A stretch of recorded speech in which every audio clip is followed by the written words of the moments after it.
usandi hanze. Ubungubu ikintu tuvuga, ikintu nabwira abanyarwanda. Yego.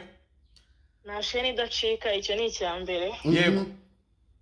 Kandi ikindi mu gihe turi mu isi tuba tugomba guhura n'ibizazane byinshi no kwiga kwinshi, sibyo? Yego.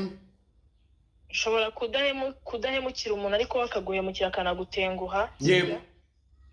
Mu by'ukuri njye ikintu nabwira abanyarwanda, njye ndashimira urwego rw'igihugu.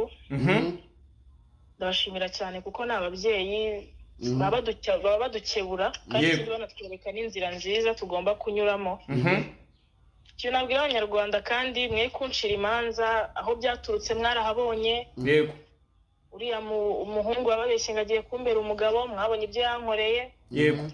Nanjye kubera depression yanjye na toroma byose mba nkoze ibikorwa nka biriya. Yego. Ababyeyi byababaje bambabarire. Yego.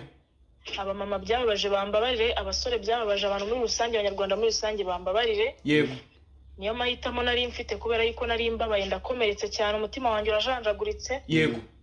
Ariko mu by'ukuri bambabarire, ubwo wenda uriya musore n'ab'intwari azasaba imbabazi n'abanyarwanda, ubuzima bukomeze. Ariko Mana y'isi n'ijuru, I'm very single, sineze kongera no gutusha kukinisha amarangamutima yanjye.